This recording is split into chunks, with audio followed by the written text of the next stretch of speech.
I've always had good nails, good teeth, good hair, and pretty good skin actually for somebody at my age. And up until about 6 months ago, I was pretty certain that I owed all this to the fact that I've drunk around 2 pints of milk every single day of my life, since I was about 5 years old. Maybe you were born with it. Maybe I was born with it. Anyway, so that's years.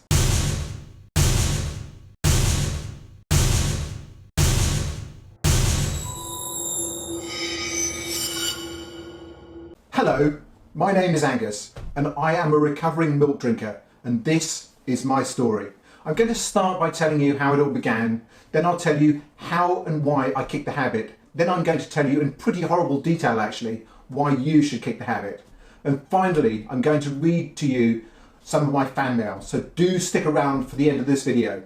I was actually one of the last generation in the UK that had free school milk every day, which was just as well, as I do come from humble beginnings and basic essentials like food were not actually plentiful in my home. So often milk would probably be my main source of calcium and protein for the day. And since I like milk a lot and other people at school didn't, it was not unusual for me to drink multiple bottles each day. This is how we were brought up back in the day. I think it was Margaret Thatcher that took this away. Probably the right decision, but made for all the wrong reasons. Margaret Thatcher was also responsible for the closing of the coal mines in the UK, which today would be applauded, but back then she was rightly vilified. But again, that is because this was done for all the wrong reasons.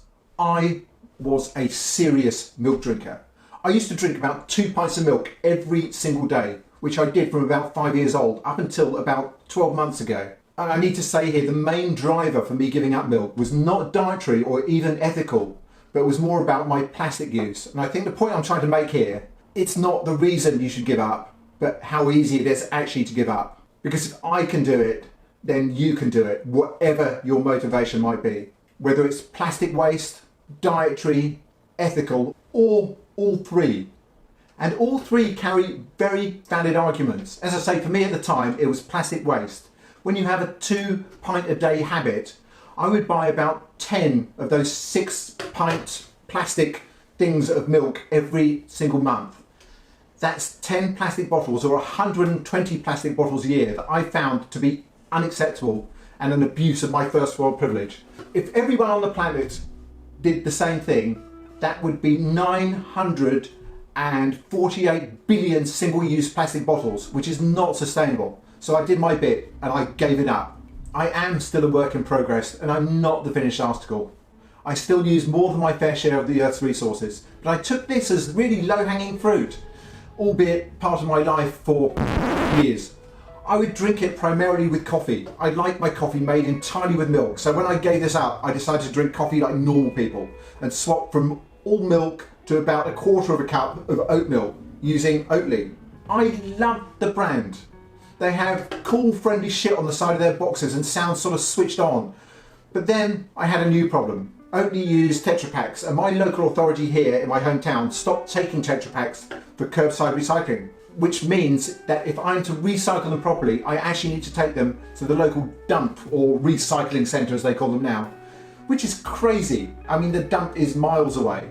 So now I am having to dispose of roughly 15 of these Tetra Paks every month, which I have to do by jumping in my car or somebody else's car and driving the 4 or 5 mile round trip periodically to properly dispose of them, which sort of defeats the object. Anyway, after about 3 months of that, I gave that up too, and now I drink my coffee black. It was hard to begin with. I didn't hate it, but really missed my normal coffee. But now, I can't even imagine drinking coffee made with milk again. It's funny how your taste change, how your taste buds change.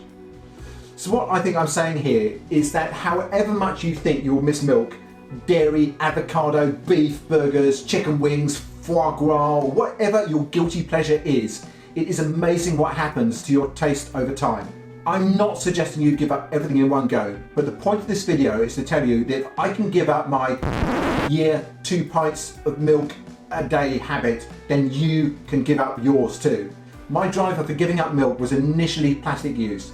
There is a lot of evidence to suggest that the human body has actually adapted to drink cow's milk over time rather than it being entirely natural, which is why some cultures are more lactose intolerant than others.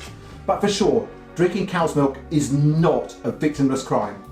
Dairy cows do not live a life that you would wish upon your daughter, your dog, your cat, or even your guinea pig. And really, no offence to guinea pigs, I've just chosen them last because they're the smallest. There are ethical farmers out there, for sure, but the life of a dairy cow is pretty much a variation on this, some better, some worse. Cows in dairy production are forced to become pregnant through artificial insemination nearly every year of their lives, starting at 10 months old. Cows, like mammals, begin to make milk when they give birth, after, coincidentally, 9 months of pregnancy. Calves are then typically taken away from their mothers shortly after birth. Male calves are castrated and separated from females so that they can be fattened up or sold for beef production. And females begin the same work as their mothers once they themselves reach puberty after 10 months. After their calves have been taken away, mother cows are hooked up to milking machines 2 or more times a day. After 4 or 5 years of this cycle and 3 to 4 inseminations, stroke pregnancies, cows in the dairy industry are slaughtered because their bodies are, well, they call it spent. And that is the life of a dairy cow. The male calves don't actually do quite so well. After having their bollocks removed, they are generally slaughtered aged about 18 months. Although the lucky ones, the ones raised lovingly by Burger King, are fed on lemongrass in the last 4 months of their lives, so that they don't fart as much. I'm not kidding. Anyway, the life of a milk cow or a cow bred for meat cannot be considered a happy one by anyone's standards. Milk drinking is not a victimless crime, and I'm glad I have given it up. I know I need to give up beef next. It is a work in progress, and I have actually put out some videos on this already on my journey. There's one here, there should be a link right here on a vegan burger taste test we did in the summer. And coming up any moment now, you should see also a link for a semi-vegan spaghetti bolognese that I cooked a few weeks back. And I'm on a journey here, but it feels good to have given up milk, particularly when you read this stuff. And that, to be honest, is what this channel is all about. I started it last summer after trying to do plastic-free July, which I failed at because I couldn't buy things not in plastic, and it made me angry. So that's how this channel started. Why aren't people angry about this? And ever since then, I've been trying bit by bit to reduce my carbon footprint, my personal carbon footprint, and I'm documenting it. And if I can help others along the way to do the same, then that's great. So if you care about this stuff, please do share this video with your friends. Please like it if you can, or if you do.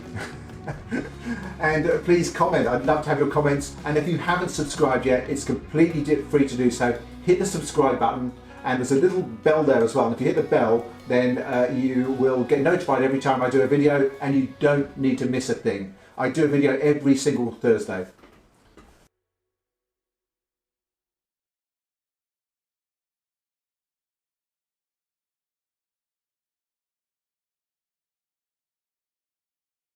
It's time for the postbag, and this week's gem comes from Dusty, all the way from Dallas in Texas. And Dusty was responding to a video I did a couple of weeks back on bottled water and how we're basically being ripped off by bottled water because most of us can actually drink it from the tap.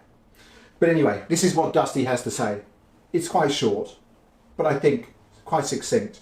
So let's go for it. Dusty says, "My bottled water speaks to me. It pleases me that Trump was telling the truth." Which was nice.